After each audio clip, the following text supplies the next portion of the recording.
Саламатсыз ба? Саламатсыз ба? Бейнеу ауданының әкімі Бейнеубек Әбілов. Қош келдіңіз. Қош көрдік.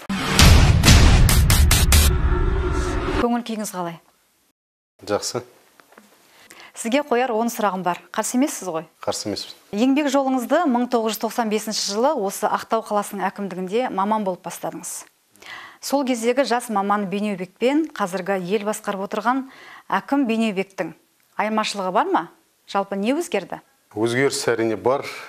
Енді ол кезде 95 жылы біз 20 жастағы жігітпіз. Студенттік кезімде мен осы жұмыс жасап бастадым. Енді 20 жастағы жігіт көкірегі қиял мен арманға толы жас жігітпіз. Бүгінгі таңда енді жан-жағымызды, оң-солымызды білген, жасымыз 40-тан асқан азаматпыз. Қызметіміз бар. Бала тәрбиелеп отырмыз. Өзгешілік бар енді әрине, бірақ енді көңіл қартаймайды дейді ғой. Дегенмен өмірдегі күнделікті қызметің адамды қалай болғанда өзгертеді. Басқа уақытқа халыққа үлгі болатындай жағдайда жүруге сондай талаптары бар. 20 жасымда жұмыс жасауға мен кірістім. Студент кезімде 4-ші курста, 3-ші курста оқып жүрген болуым керек. Спортпен айналыстым. Спортпен айналысып жүріп, үйімізде сол кездің өзінде 3-4 студент болды. Сосын жұмыс жасап табыс табу керек болды. Сосын өзімнің тренерім Мансуров Парвиз Дүниемалиевичке өтініш жасағам. Мен жұмыс жасауым керек. Ата-анама енді көмектесуім керек. Көмектеспегенде әйтеуір салмақ салмаудың амалы студент болғаннан кейін. Соны сөйтіп Ақтау қалалық ол кезде ол мекеменің атауы спорт және туризм бөлімі дейтін болды. Коррида дейтін бастығы болды. Сол жерге жұмысқа орналастым. Жас маман болып.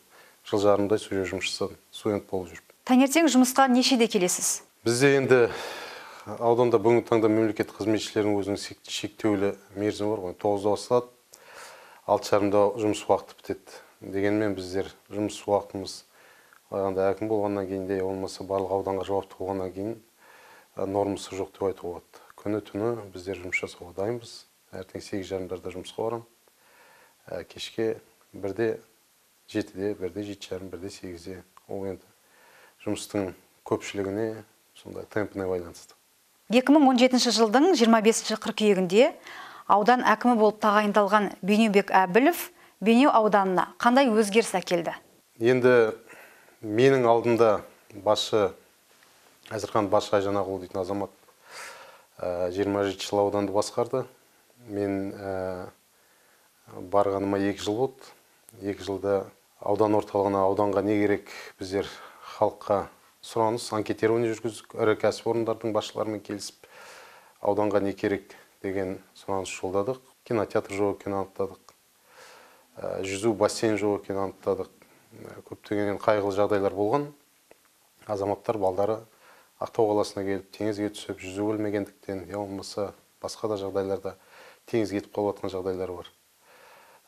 Содан соң енді халықтың сұранысы, тұрғын үй мәселесі бар.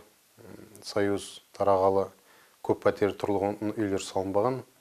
Бірақ енді мемлекеттік бағдарламамен 4 басты 1 этажды үйлер салынып отқан. Олар енді шеткері жерге орналасқан азаматтарда орталыққа келу қиын дегеннен кейін біздер осы орталықтан үй салу мәселесін көтердік. Бүгінгі таңда енді іске аспай тұрған бір құрылыс нысаны бар.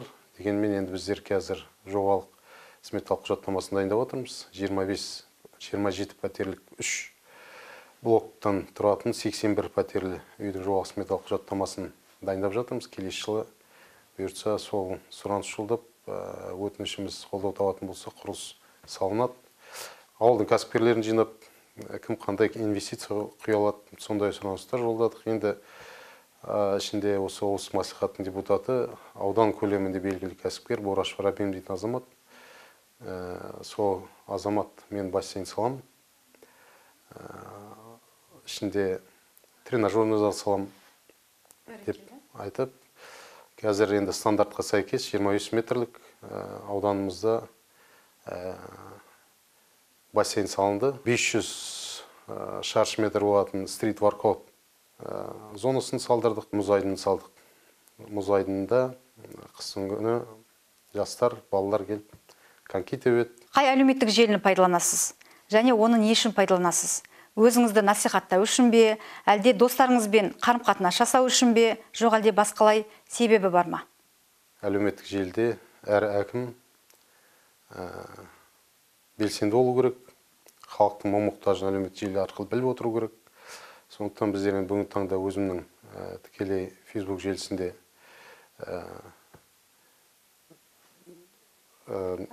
парақшам бар, аудан әкімдігінің парақшасы бар, Telegram желісінде өзіміздің аудандық әкімдіктің каналы бар. Халықтың толғандыратын сұрақтар барлығын біз сол жерден байқап, қадағалап отырамыз. Қойылып жатқан сұрақтарға, болып жатқан мәселелердің барлығын сол жерден танысып біліп, құзыретіне жататын мемлекеттік органдар жауабын беріп жатады халыққа. Халықпен енді тығыз қарым-қатынас бүгінгі таңда бар.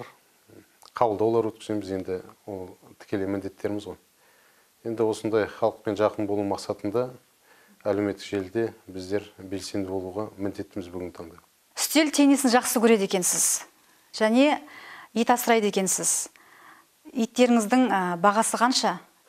Ит дегенде енді бала кезімізден біздер сол ата-анамыз үй жануарларын бағып, соған бауылды. Есімізді білгелі үйімізде ит болды. Туған жеріме бейнеуге барғаннан кейін жер үйде тұрамыз. Өзіме ит бағуды шешім қабылдап, былтыр лабрадор дейтін тұқымды ит бар. Құны 70 мың теңгеге мен өзім Атырау қаласынан сатып алдым. Соны алып келіп, енді бағудамыз, бала-шағамыз қызықтайды. Достықты, ойынды жақсы көретін, ойыншыл сондай ит. Итшіл ит. Оны таможняда, болмаса шекарашылар ізкесуші ретінде наркотик іздеуге пайдаланады бұл ит.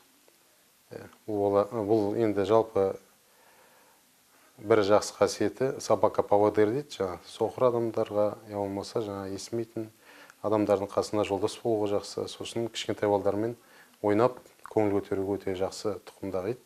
Сенімді серік. Сенімді серігі. Сондықтан сол итті таңдап, мен қазір бүгін таңда лабрадор тұқымдас итіміз бар үйімізде. Сол бір ит қойсын. Менде бір ит. 4 баланың әкесі екенсіз, көз тимесін. Атаулы әлеуметтік көмек аласыз ба? Жоқ, әлеуметтік көмек алмайды. Бүгінгі күндегенде атаулы әлеуметтік көмекті есептеген жағдайда менің табатын табысым біздің жанұямызды толықтай қамтамасыз етеді. Қажет енді ондай отбасының қатарына кірмейміз, әлеуметтік көмек алмаймыз. Бірақ енді келесі жылы 1 қаңтардан бастап 20-шы жылы барлық көпбалалы аналарға әлеуметтік көмек, жәрдем ақы, көмек емес, жәрдем ақы тағайындалады деп жатыр. Соған енді менің жолдасым жалпы Бұйырса ілінеді. Алуға ілінеді деп ойлаймын енді. Қазіргі заң нормалары толыққан шыққаннан кейін оның барлығы белгілі болады. Балаларыңыздың туған күнін айтып бере аласыз ба? Үлкеннен бастап айтсаңыз. Үлкен ұлым 12-де, туған күні 11 қаңтар. Одан кейінгі Талжыбек деген қызым бар, оның туған күні 2 қыркүйек. Одан кейінгі балам 26 август.